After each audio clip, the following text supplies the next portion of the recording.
Assista ao que foi tratado no último dia 15 de maio na Comissão de Educação da Câmara. É a volta do kit gay nas escolas, onde milhões de crianças estarão sendo estimuladas a serem homossexuais. Assista.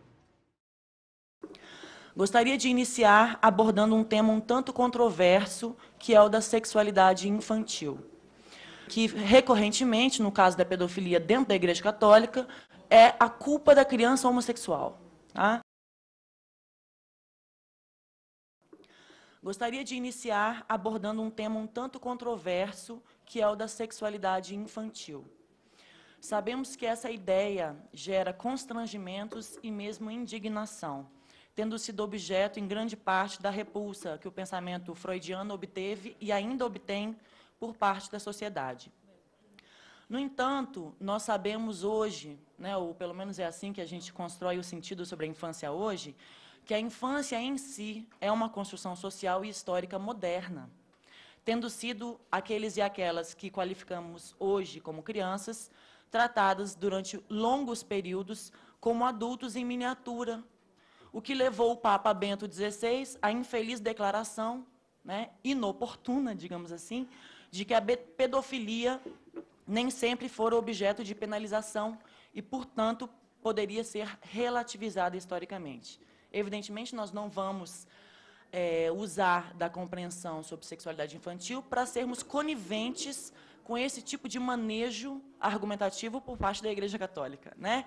Onde a sexualidade infantil não existe, a não ser no momento em que, argumentativamente, ela importa ao adulto abusador e que, recorrentemente, no caso da pedofilia dentro da Igreja Católica, a inteligibilidade sobre o que se passou, do ponto de vista da autoridade religiosa, é a culpa da criança homossexual.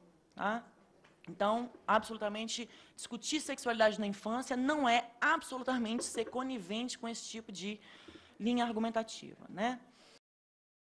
As brincadeiras sexuais infantis também podem envolver os outros, meninos buscando conhecer os corpos de outros meninos e meninas buscando conhecer os próprios corpos e o de outras meninas e meninos. Então, quando meninos e meninas brincam, inclusive sexualmente em seus corpos, tá, com outros meninos e meninas, eles não estão sendo gays ou lésbicas quando fazem isso com pares do mesmo sexo. Não é disso que se trata. Que deixem as crianças brincarem em paz. Tá? Isso as tornará adolescentes e adultos mais inteligentes e potencialmente mais perspicazes no enfrentamento e na transformação do mundo que lhes deixamos como herança.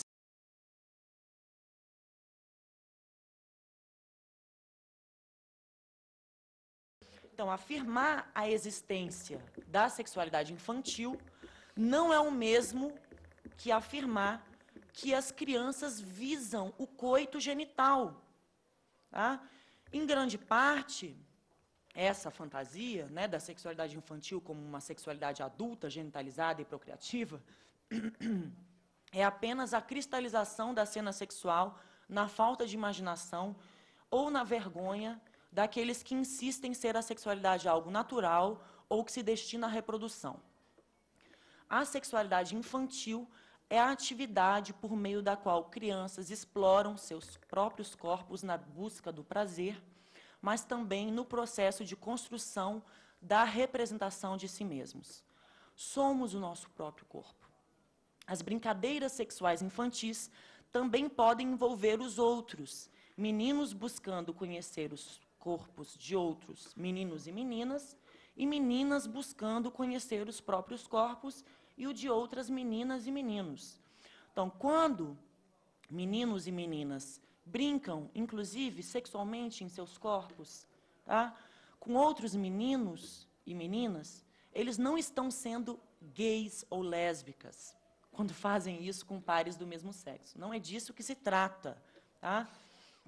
Quando meninos e meninas usam vestimentas do sexo oposto, eles não estão sendo necessariamente travestis e transexuais. Não há como derivar da brincadeira infantil e do faz de conta e da curiosidade em relação aos corpos próprios e dos outros, desdobramentos lineares sobre destinos de subjetivação homossexuais, travestis ou transexuais.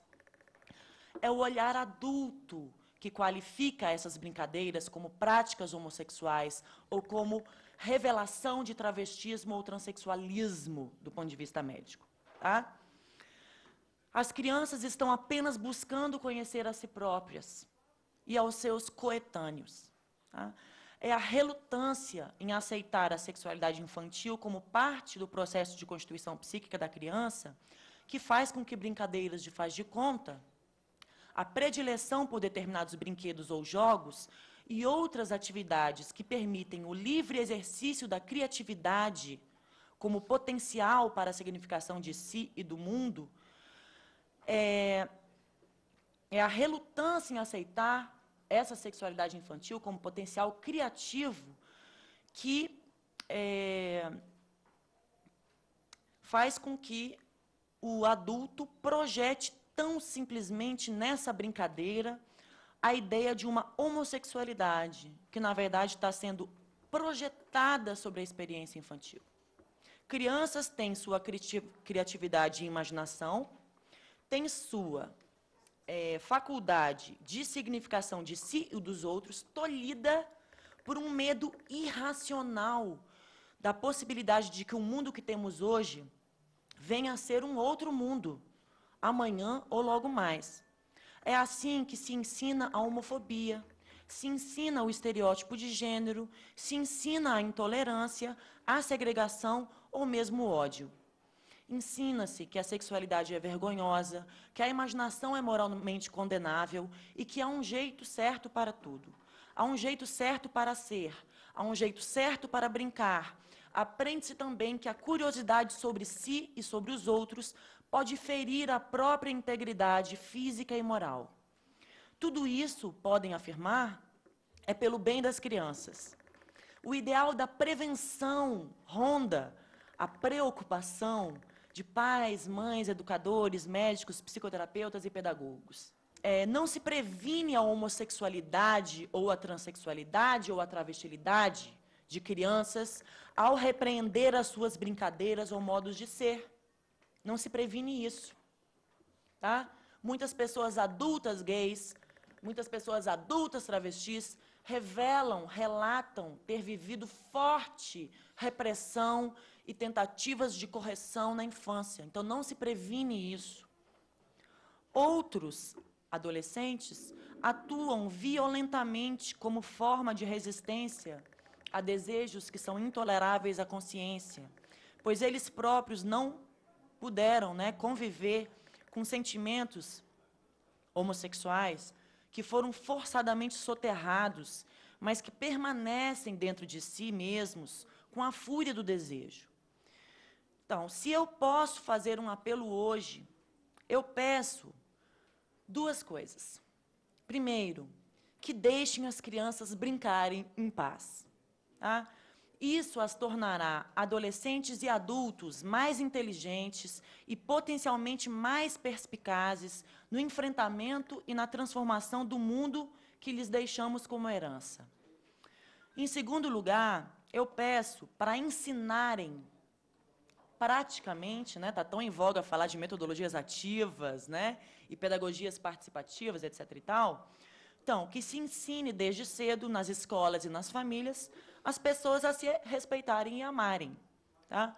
Muito dificilmente o amor se aprende na base de um mandamento a ser atendido. Amai-vos uns aos outros. Muito dificilmente o amor se aprende dessa forma. Não podemos assistir passivamente este movimento que busca acabar com a família e as religiões. Mesmo respondendo a dezenas de processos, continuarei fazendo a minha parte. Quanto a você, não se omita. Amanhã poderá ser tarde.